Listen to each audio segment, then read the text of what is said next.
Prakash Anna and Goenka ji, special thank to the Mr. Goel and his team.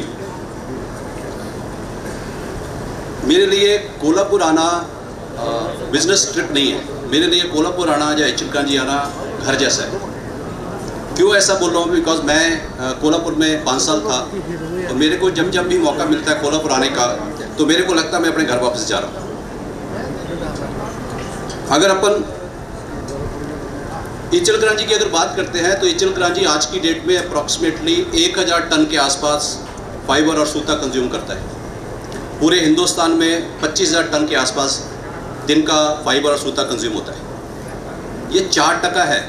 4% in a city like Ichalkaranji is a big thing. Similarly अगर आप देखेंगे ग्रासिम के 75वें वर्षगांठ हमने इस साल मनाई।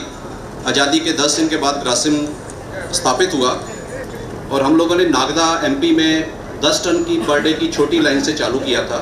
आज हम 3400 ton per day west coast, मुडाल, एक्सेल और इस सब में जो भी हमारी मेन हब्स हैं जिसमें इचलकरंजी एक मेन हब है, उनका सबका बहुत योगदान है।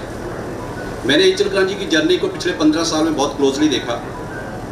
पावर लूम से second hand rapier, second hand rapier से second hand air jet, second hand air jet से brand new air jet. I have seen that journey. 2008 में जब मैं कोल्हापुर आया तो मेरे को साइजिंग की ज़रूरत थी। There was only one single sizing machine at that point of time. मेरे को समझ में आया कि अभी भी still the journey is on. आज की डेट में sizing is not the issue. आज की डेट में weaving is not at all issue because you have an type of articles which can be produce in this place. But जैसे अपन value chain में आगे बढ़ते हैं तो processing become bottleneck for Ichalkaranji, which मैं जब 1 साल पहले विजिट किया तो सुनने में आया कुछ लोग आ रहे हैं। अभी मैंने देखा कि वो it is becoming a reality now. India की जो अगर आप एडवांटेज देखते हैं इंडिया में, तो इंडिया में स्किल सेट हमारे पास है,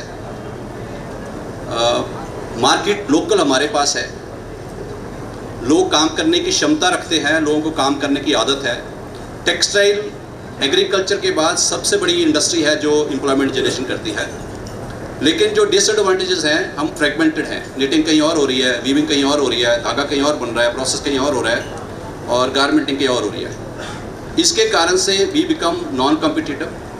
one in the because of the freight, second is because of the time consume during the transit. तो मेरा ये मानना है कि अगर एक हब के अंदर एटलीस्ट 2 प्रोसेसेस, स्पिनिंग और वीविंग, वीविंग और प्रोसेसिंग और गारमेंट अगर एक जगह होते हैं, हमारा टाइम कट डाउन होगा, हमारा टाइम छोटा होगा, हम कस्टमर को बेटर टाइमलाइन के साथ सर्विस कर पाएंगे।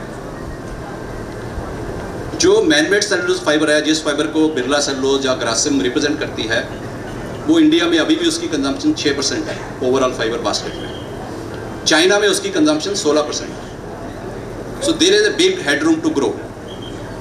लेकिन उसके लिए जहाँ भी स्पिनिंग से रिलेटेड कोई समस्या है, weaving, knitting, processing, Grasim is always available 24/7 to make sure that we offer the best quality product to the international market.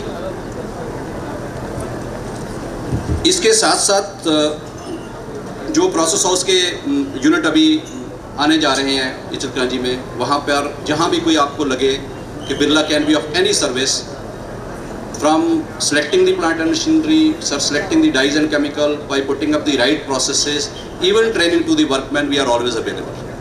इन्हीं शब्दों के साथ मैं अपनी वाणी को विराम देता हूँ। धन्यवाद। Thank you very much.